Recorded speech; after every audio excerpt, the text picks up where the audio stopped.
1,00,000 টাকা পাওয়ার সিদ্ধান্ত নিয়েছে নির্বাচন কমিশন। দুপুরে নির্বাচন কমিশনার এম শাহওয়াত হোসেন জানিয়েছেন, বিএনপি নির্বাচনের প্রার্থী সংখ্যা সীমিত রাখতে কমিশন এই সিদ্ধান্ত নিয়েছে। এম শাহওয়াত আরও জানান, প্রার্থীদের নির্বাচনী ব্যয় 35 লাখ টাকা করারও সিদ্ধান্ত নিয়েছে কমিশন। নির্বাচনী আচরণ বিধিমালাতেও কিছুটা পরিবর্তন আনা হচ্ছে। প্রার্থীরা ভোটের আগে বাড়ি বাড়ি গিয়ে ভোট চাইতে পারবেন না, তবে তারা পথসভা করতে পারবেন, তবে তার আগে সংশ্লিষ্ট প্রশাসনের অনুমতি নিতে হবে।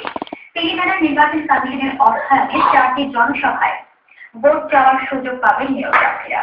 নির্বাচনী প্রচারণার সময় পোস্টার লাগানো বন্ধে ম্যাজিস্ট্রেটরা কাজ করবেন বলেও জানান নির্বাচন কমিশনার এম শাহওয়াত হোসেন। পদ্মা সেতু নির্মাণ ব্যয় চূড়ান্ত। সেতু তৈরিতে খরচ হবে $2.4 বিলিয়ন বা 16,800 কোটি টাকা। আগামী ফেব্রুয়ারিতেই দলবদ্ধ আহ্বান করবে সরকার।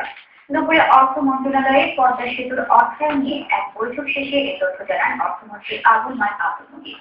তিনি জানান, সেতু নির্মাণ ব্যয় সরকারের প্রাথমিক ধারণার চেয়ে $1 বিলিয়ন বা 7,000 কোটি টাকা বেড়ে গেলেও অর্থায়ন নিয়ে কোনো সমস্যা হবে না। রিপোর্ট।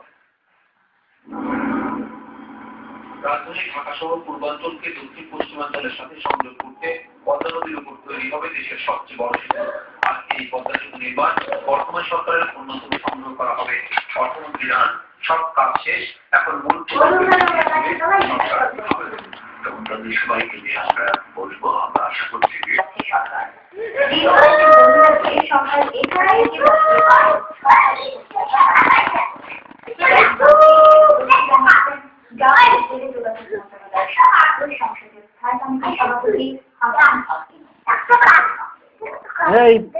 লাগবে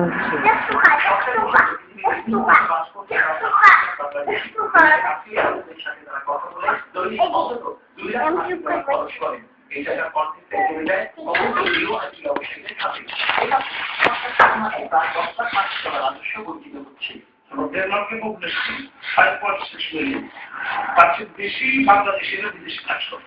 এদের মধ্যে যদি 50% আসে $10 করে জন্য, তাহলে কত টাকা উন্নত বিশ্বের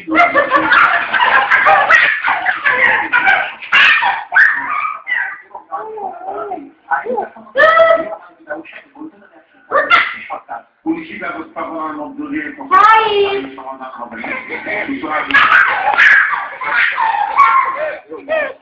আমরা একটা পরিস্থিত সমাধান করার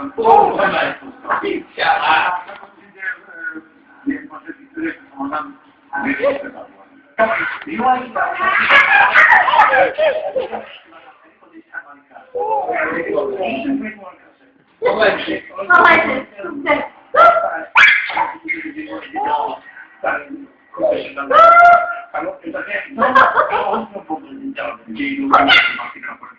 এটাও যেন একটা বড় যে লাইসেন্স